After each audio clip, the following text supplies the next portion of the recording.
Here is a prediction for you. In the next 3 to 4 years, I think Nikon is going to take the second position. Yes, the second position. So who's going to lose? Who is going to come from the current first or second position and be relegated to the third position? Let's talk about that. In this video, I'm going to talk about the Nikon ZR, or whatever the final name is going to be. Essentially a cinema style camera, very close to the FX3 or better. We're going to talk about why that camera is the point of beginning for a complete new order in the camera industry, especially for the big three full frame brands. So let's get started. Let's look at first what the ZR is going to have. The Nikon ZR, placeholder name for now, the Nikon ZR is going to have this beautiful sensor from the Nikon Z6 III. Now, why is this sensor significant? Because we now know after the launch of the Panasonic S1 II that this same sensor can be tweaked differently, can be utilized differently if you have a different philosophy. So I think when Nikon is going to reuse this sensor for the ZR, they are not going to they're going to over-index the performance on the video side, filmmaking side, more than the photo side. What it is not going to have is this amazing, beautiful viewfinder, a 4000 nit, highly color accurate 5.69 million dot viewfinder. That's an expensive unit, and you don't have anything like that anywhere in the market on any camera. You're not going to have that on the Nikon ZR. That's a significant amount of money saved while manufacturing it.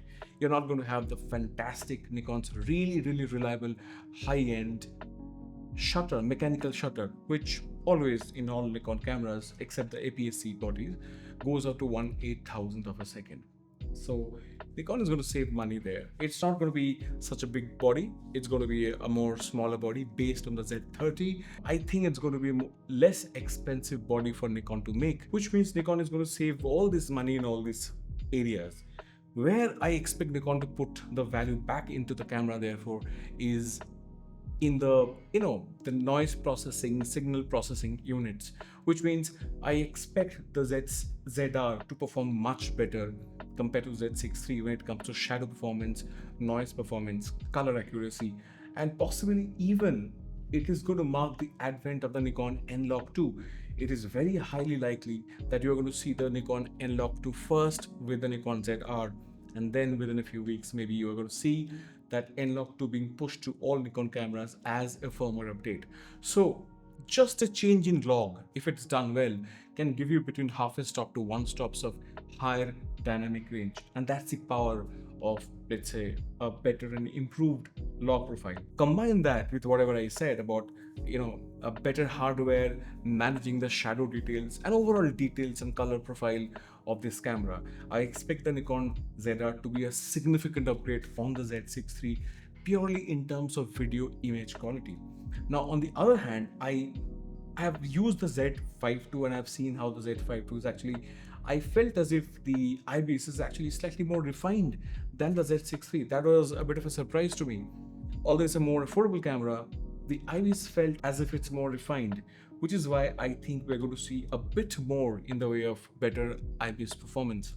So just these two things alone are going to be a significant upgrade for the Nikon ZR. Now, from what I know, I can tell you a few things. I know that this camera is not going to come with 4K or 6K open gate.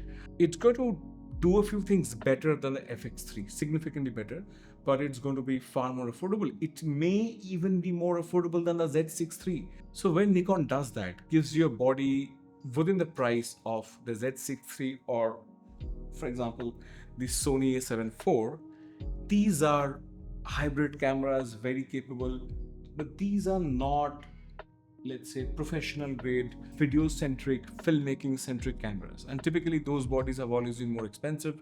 They've always come at a premium. If Nikon is going to provide you so much value, I expect the 4K 120 on the ZR is going to have a less crop. No one has told me that.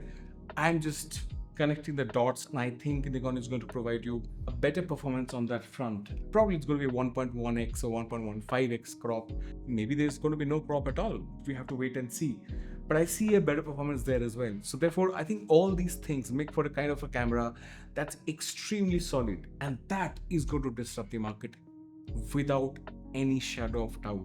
Because if you look at the value creation model for Canon and Sony right now, they seem to be charging a lot more. look, this A7 IV being put in a cinema body, you lose the viewfinder, you lose 10 other things, but the FX2 is actually more expensive than the A7 IV. That makes no sense because you've fundamentally deleted a few things, added a different kind of viewfinder, which may or may not work in certain kind of situations. And after 4 years of launching the A7 IV, you have now sold so many of these A7 IV units. You have economy of scale. You're definitely not spending as much money in making the FX2, but then Sony is charging $2,700 for it, which means they are looking at fat margins. And I think what I see Nikon doing is looking to provide more and more value. If I look at their lenses, 1.8 series of lenses, look at the Z5 II, they've given you everything. The Z5 II has everything that a full-frame professional entry-level camera needs. It can do almost everything. Look at the Z52.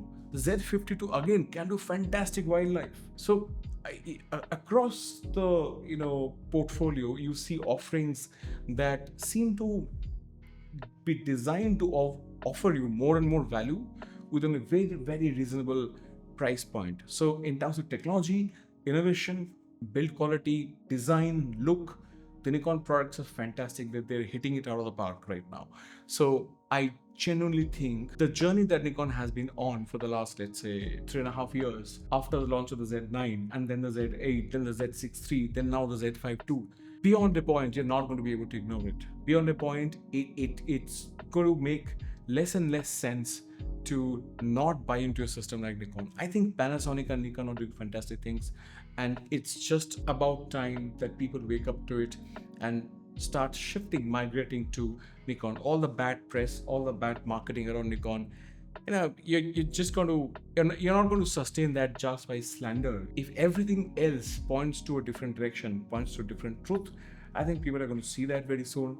I think Canon, by its model, by its revenue model of charge a lot for the for the bodies, charge a lot for the lenses, don't allow the third party competitors to come in and kind of really throttle your cameras, throttle your systems so much to a point of frustration. I do feel a lot of people regretting getting into the Canon system. I think the Nikon ZR is going to come out in the next, I would say, 3 months, and definitely before the Christmas season sets in, and it's going to be an exciting new chapter. I think this may well be the last XP7 camera before the rumors really heat up and we start hearing a lot about the Nikon Z9 II. Maybe later this year and early next year, the camera is going to be probably in our hands. So the ZR is going to be an exciting launch, and to me, what started with the Z9 is going to culminate to Nikon moving to the next level with the ZR, and I think we're going to see mass migration to Nikon because of that. At the same time, I also know, you should also know, Lumix is doing some fantastic stuff. Let me know what you think of this conversation. I'm going to see you soon with the next video. Subscribe to our channel, and yeah, bye.